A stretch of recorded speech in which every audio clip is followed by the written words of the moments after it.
हरि अनंत और कथा अनंता। ओशो की गाथाएं अनंत है,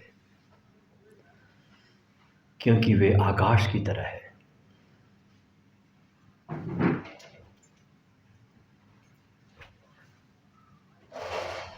बचपन में जैसे कृष्ण नटखट थे, शरारती थे, जैसे कृष्ण मटकी को फोड़ते थे क्योंकि कंस ने टैक्स लगाया था, उसका विरोध करने के लिए कंस मटकियां फोड़ देते थे। ऐसे ओशो बचपन में बहुत नटखट, शरारती और घटनाओं के बहुत गहराई में जाते थे, बहुत डीप में। बचपन से ही एक बहुत विलक्षण प्रतिभा उनके भीतर परिवार को नजर आने लगी। बहुत शुरू से ही पिता और पुत्र के बीच एक समझौता हो गया। अपने पिता को वे दादा कहते थे और दादा को बाबा कहते थे।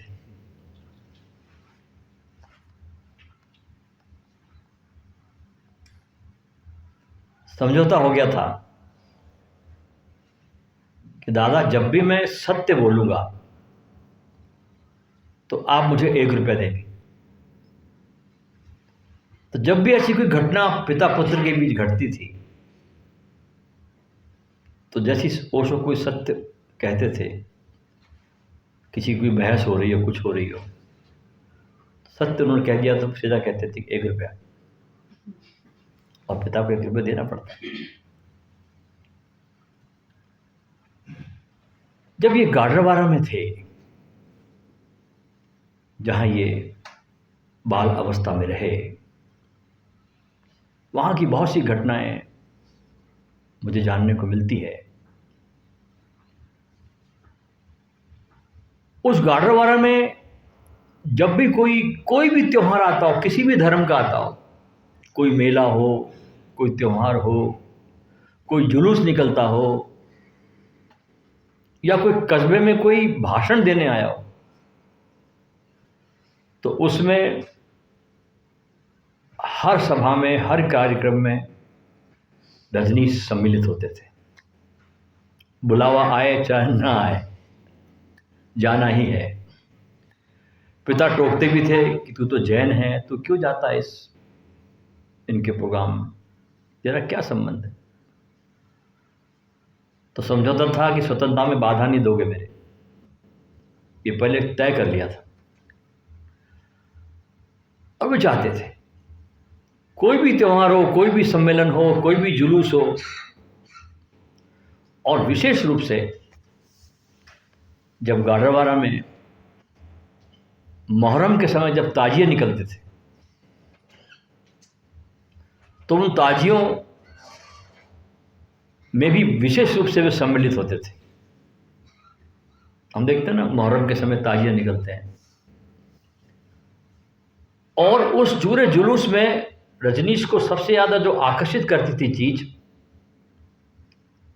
वो उन व्यक्तियों को आकर्षित करती थी, उन व्यक्ति के आकर्षित करती थी कि इन ताजिए में एक व्यक्ति के दोनों हाथ रस्सियों से बंधे होते हैं ताजिए में, और उस हाथ को बांधकर 2 लोग साथ में पकड़कर चल रहे होते हैं उस आदमी को।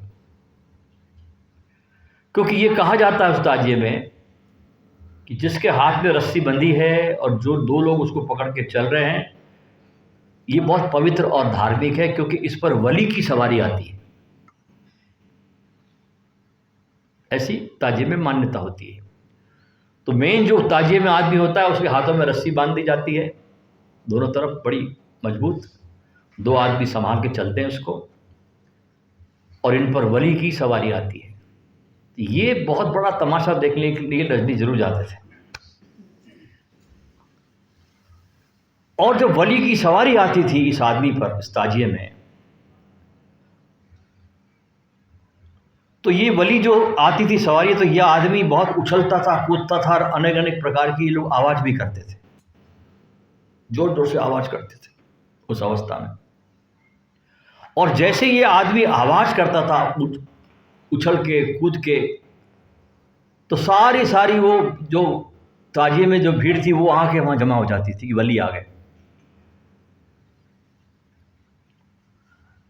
और जिन लोगों ने पिछले वर्ष कुछ मन्नतें मांगी होगी उस वली से मुहर्रम में, पिछले ताजिए के समय, अभी तो नियम है कि अगर 100 आदमी मांगते 50 की तो पूरी होनी है। जिनकी 50 की पूरी नहीं होती वो किसी और ताजिए में चलने लगते। तो जिनकी मन्नतें पूरी हो जाती वे फिर खूब सारी फल, मिठाई, रुपए उस ताजिए में चढ़ाते थे।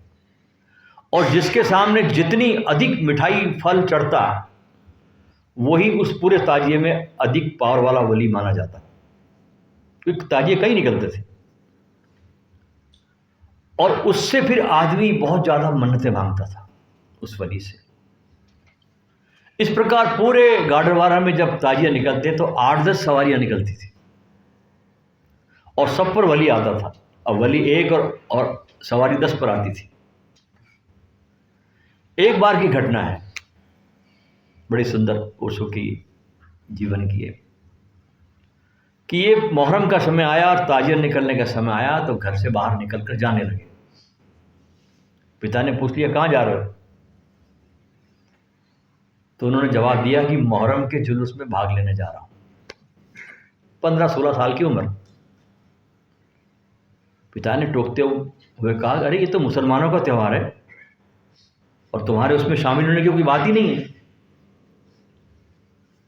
तो उत्तर दिया कि दादा, पिता को दादा कहते थे, ना मैं हिंदू हूं, ना मुसलमान हूं, ना मैं बौद्ध हूं, और आपको ये स्पष्ट कर दूं कि न मैं नास्तिक हूं और न मैं आस्तिक हूं। 16 साल का बच्चा बोल रहा है, न मैं आस्तिक हूं न मैं नास्तिक हूं, मैं बस मैं हूं और मेरा कोई धर्म नहीं है। इसलिए मैं हर धर्म के उत्सव में सम्मिलित होने का अधिकार रखता हूं, क्योंकि मैं सबका हूं। इतना बोला और बाप के उत्तर की कोई प्रतीक्षा उन्होंने नहीं की, चल पड़े। कोई जवाब की प्रतीक्षा उन्होंने नहीं की कि बाप बोलेगा तो जाएंगे, चल पड़े और मुहर्रम के जुलूस में पहुंचे। अब क्या हुआ कि उस जुलूस में जब उन्होंने देखा तो उनको अपने साथ, इनको अखाड़े जाने की भी बहुत प्रैक्टिस थी। रोज अखाड़े जाते थे रजनीश उस समय 16 साल की उम्र में। कसरत भी करते थे, नदियों में तैरते भी थे, बहुत खूंखार बहाव में तैरते थे, तो अखाड़े जाते थे। तो जब ये अखाड़े में जाते थे तो रोज उसको एक आदमी मिलता था जिसका नाम था मुर्तजा, मुसलमान। वो भी आता था अखाड़े में। तो उस ताजिए में उनको मुर्तजा को ढूंढने में कोई परेशानी नहीं हुई, मुर्तजा दिखाई पड़ गया उसको। मुर्तजा जो था वो एक काला लबादा पहना हुआ, काली टोपी, काला रुमाल और गले में मोटी कलावे की माला पहने हुए था। और ये जो मुर्तजा था ये रजनीश का लंगोटिया यार था बचपन का। इसलिए मुर्तजा ने उस अखाड़े में कई बार मुलाकात में रजनीश को बता दिया कि ये वली वली का सब एक तमाशा है, ध्यान रखना, कोई वली वली नहीं आते। ये गुप्त बात उन्होंने बता दी इस नटखट को।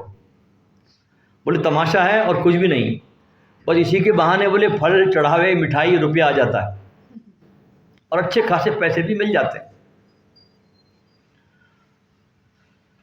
जब देखा रजनीश ने कि इस ताजिए में, इस मुहर्रम में मुर्तजा भी काले का लबादा पहनकर और वली बना हुआ है, तो धीरे से उसके कान में जाकर कहा, या तो तू मेरे को अपनी रस्सी पकड़ने दे, नहीं तो मैं सरेआम तेरी यहां पोल खोल दूंगा।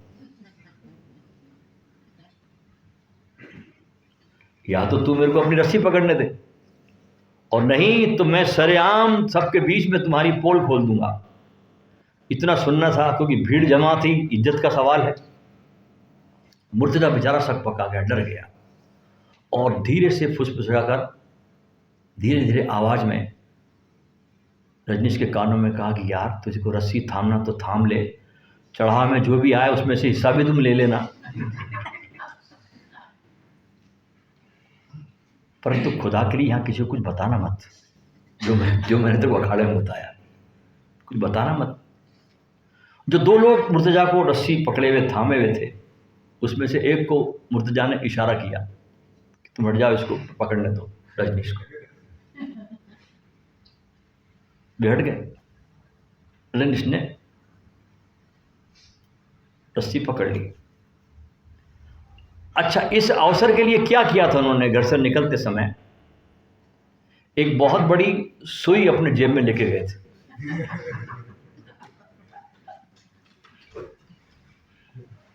एक सुई लेकर गए थे जाने के पहले। ताजी में घर से निकल गए तो सुई जेब में रख ली। रस्सी जैसी थामी मुर्तजा की और चुपके से सबकी आंख बचाते हुए वो जो सुई जो थी वो मुर्तजा के कमरे में घुसड़ दी। जैसे ही सुई चुभी, मुर्तजा जोर से चिल्लाकर उछला। उसकी सबसे चीख तेज निकली, सबसे लंबी उछाल मारी, क्योंकि सुई चुभाई थी ना। जैसे उछला और जोर से चीख निकली, सारी भीड़ उसके पास में आ गई कि वली आ गया, बड़ा वली आ गया। क्योंकि चीख इतनी ऊपर निकल रही, उछल रहा है मुर्तजा। क्योंकि लोगों का विश्वास था कि जो सबसे ज़्यादा उछलेगा, ऊंची से ऊंची आवाज़ में बोलेगा, वही सबसे ताकतवर वली होगा। और रजनीश जैसे देखते थे कि अभी उछलना कम हो गया, उचित अवसर आ गया, फिर सुई चबा देते थे। और बेचारा मुर्तजा दर्द के मारे उतनी जोर से चिल्लाते हुए उछल जाता था। और उस समय चूंकि उस पर वली सवार था, तो बेचारा वो उसको कुछ भी कहने की स्थिति में नहीं था। झूठे दिखावे और पाखंड भरे प्रदर्शन के कारण मुर्तजा मजबूर था। तो 15 मिनट में क्या देखते हैं कि फल, मिठाइयां, चिल्लर पैसों की रोजगारी का मुर्तजा के सामने ढेर लग गया। जुलूस समाप्त हुआ और सवारी उतर गई वली की। मुर्तजा ओशो के कानों में फुसफुसाया और बोला कि आज तो फल का, रुपयों का, मिठाइयों का, चिल्लर रोजगारियों का ढेर लग गया है, लेकिन यार तुमने सुई चुभा चुभा कर मिली तो हालत खस्ता करती। इतनी सुई चुभाई है, और छोटी बड़ी सुई नहीं थी, ये बड़ी सुई लेके सुआ, हालत खराब कर दी मेरी। अब क्या हुआ कि ये जब इतना ज़्यादा रोजगारी आया, चढ़ावा आया, तो बाकी के जो 8-10 वली और थे सवारी में, वे ओशो के पास आ गए। देखा कि तो बहुत, ये बालक जिसकी रस्सी पकड़ता वहां चढ़ावा ज़्यादा आता है। ये बालक जिसकी रस्सी पकड़ता है उसका चढ़ावा ज़्यादा आ रहा है, हमको तो चढ़ावा कुछ मिला ही नहीं, सारा चढ़ावा इधर ही आया है। वे ओशो के पास आकर प्रार्थना करने लगे कि वे उनकी रस्सी थामे, बाकी के लोग उस जुलूस में। और उसकी चढ़ावे में वे ओशो को आधा हिस्सा देने को तैयार हो गए। जो आएगा आधा आप रखना, आधा हम रखेंगे। इस प्रकार ये उत्सव 10 दिनों तक चलता था गाढ़वारा में। जिस दूसरे वली की ओशो ने रस्सी थामी, उसकी भी चढ़ौती सुई की हिकमत से दुगुनी हो गई। हिकमत सुई की काम आ रही है, लेकिन लोगों को दिखाई नहीं पड़ता। ऐसी तरीके से चुभाते थे वो उस भीड़ में कि किसी को दिखता नहीं था। जब जुलूस खत्म हुआ तो दूसरे वली भी बेचारे गिघियाते हुए कहने लगा, खुदा बचाए तुम्हारी सुई से, मैं तो बाज आया, ऐसी चढ़ौती से बाज आ गया मैं तो, मुझे दोबारा अब तुमसे रस्सी नहीं पकड़नी। ओशो ने हंसते हुए कहा, तुमने जैसा बोला ना, अब बहाने नहीं करना, आधा हिस्सा लाओ। आधा हिस्सा दे दो, क्योंकि तुम्हारे ऊपर पहले से 4 गुना ज्यादा चढ़ावा आया है कल मेरी सुई चुभाने से। और तुम्हारी तरह और भी ताजिए में बेवकूफ लोग हैं जिसको हमारी ट्रिक का पता नहीं है और रस्सी थामने के लिए मेरी खुशामद भी कर रहे हैं। ओशो ने अपने बचपन की अवस्था में ही बहुत गौर से देख लिया था कि धर्म के जगत में पाखंडियों की और ढोंगियों की बहुत बड़ी भरमार है। ये बचपन से ही उनको दिखाई पड़ गया था। इसलिए बचपन से ही इनका सोचना, विचारना, जगत को देखना, छोटी अवस्था में अपने सहपाठियों को लेकर बैठते थे वृक्ष के नीचे और प्रवचन करते थे, सुनाते थे बोल करके। एक बहुत क्रांति से इनका बचपन गुजरा, बहुत क्रांति से, लेकिन कहीं भी कोई समझौता नहीं। और उस समय के 3 बड़े बड़े संतों ने इनको रिकॉग्नाइज किया। सबसे पहले मक्का शाह, फिर पागल बाबा, फिर मस्तो।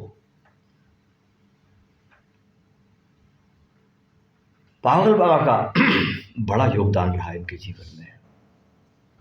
पागल बाबा बांसुरी बहुत अच्छा बजाते थे, बहुत सुंदर बांसुरी बजाते थे और बड़े बड़े लोगों से 17 वर्ष की 16 वर्ष की अवस्था में बहुत बड़े बड़े देश के शीर्षस्थ लोगों से पागल बाबा ने इन्हें मिलवाया, बहुत लोगों से परिचित कराया इनका। आज चूंकि ओशो का जन्म दिवस है, हम उसको बहुत बहुत पावन प्रणाम करते हैं अपने सदगुरु को। ऐसे सदगुरु को पाकर हम वास्तव में सत्य के मार्ग पर बहुत सहजता से चलने लगे, हंसते, नाचते और गाते। कहीं कोई गंभीरता नहीं है। ओशो के साथ पहली बार धर्म गंभीरता की बीमारी से मुक्त हुआ।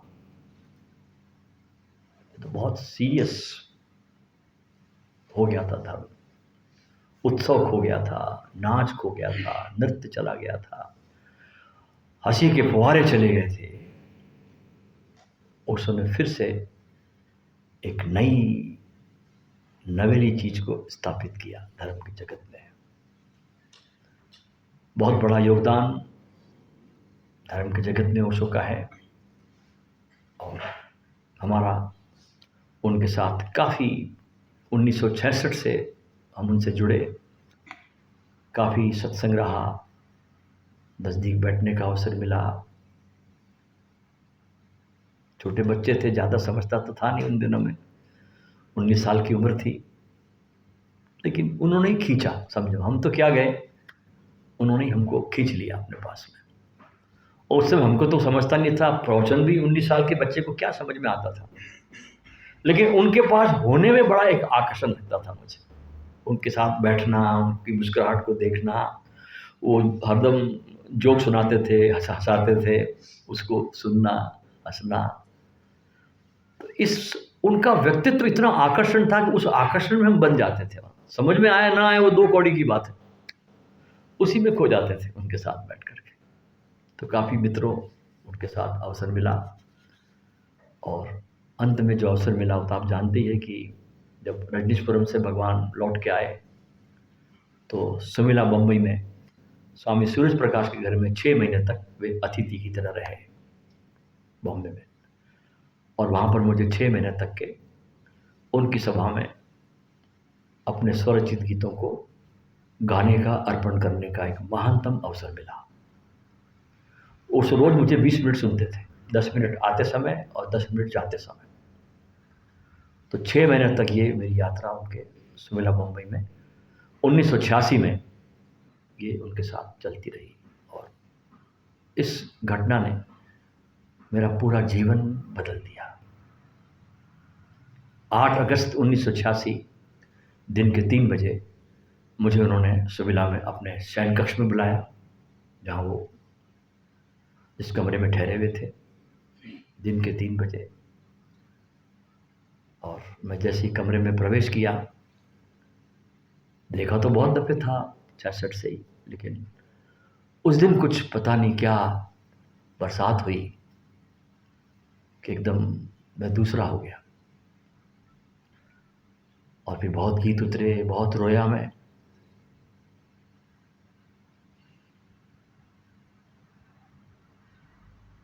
बहुत रोता था। 6 महीने उस रोती हुई अवस्था में गीत उतरते थे।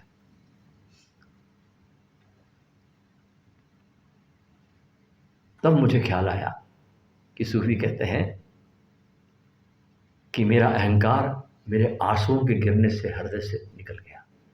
आंसू धोते हैं तुम्हारे अहंकार, और कोई नहीं धोता। इसलिए परमात्मा की याद में थोड़ा रो, थोड़ा पिघलो। आंसू तुमको पिघलाते हैं, तुमको स्वच्छ करते हैं, तुम रोना भूल गए। थोड़े बच्चे कैसे रोते, कितनी सरलता से बच्चे रो लेते, देखिए आप। हम लोग रोना भूल गए। रोने में भी हमको लगता है कि पता नहीं लोग क्या बोलेंगे। हमारे अहंकार को ठेस लगती है कि मैं और रो, मेरे जैसा व्यक्ति कैसे रो सकता है। परमात्मा की याद में रोने से बड़ी कोई साधना मुझे नजर नहीं आई। मैं तो रोते रोते ही पिघल गया, और आज भी रोता हूं। सनातन चल रहा है मेरा प्रयोग रोने का। सूफियों का तो पूरा मार्ग ही रोने का है। बहुत रोते अपने गुरु को याद करके, वो अपने गुरु की याद कर करके। तो बस एक ही आशीर्वाद मुझे मिला जब मैं पहुंचा उनके कमरे में। मैंने गीत गाए, एक गीत गाया। मैंने कहा ऐसा मौका दोबारा तो मिलना नहीं है, इतने पास में गुरु के। इतनी भीड़ थी वहाँ पूरे विश्व की आई हुई, और मुझे अवसर मिला उनके इतने नज़दीक जाने का, बेडरूम के अंदर। मैंने एक भजन सुनाया, दूसरा भी सुना दिया, तीसरा भी सुना दिया। फिर सब लोग जाने लगे। हम लोग 5 लोग थे। सब लोग चले गए बाहर कमरे के, लेकिन मैं कमरे से दोबारा वापस आया उनके पास, और उनके चरणों में बैठा। बहुत अवस्था, पूरे कपड़े गीले हो गए रोते रोते। और मैंने उनसे एक भीख मांगी।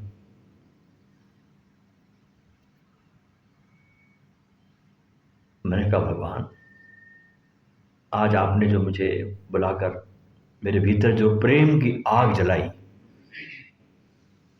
मेरी इस आग को कभी बुझने मत देना।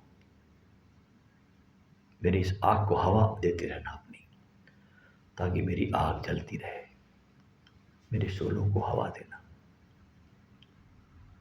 और तब से जो आशीर्वाद दिया, बहुत मुस्कुरा के मेरे को, बहुत प्यार से देखा मेरे को। अभी तक वो याद है मुझे उनकी शक्ल। और उसी के आशीर्वाद से सतत मेरी यात्रा चल रही है। आइए अब हम थोड़ा ध्यान में डूबे। आज का जो ध्यान है वो हम बहुत सुंदर प्रयोग करेंगे। ये ओशो अपने हर शिविर में कराते थे। इसका नाम है कीर्तन ध्यान। एक बहुत खूबसूरत ध्यान, संपूर्ण ध्यान इसे कहा जाता है। कीर्तन शब्द का अगर हम उल्टा करें तो बनता है नर्तकी। जब परमात्मा के प्रेम में हम नाचते हैं, बहुत आनंद की अवस्था।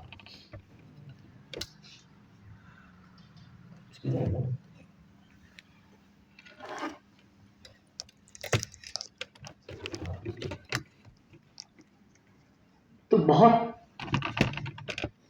मदमस्त हो जाते हैं। इस रास्ते से बहुत साधक पहुंचे परमात्मा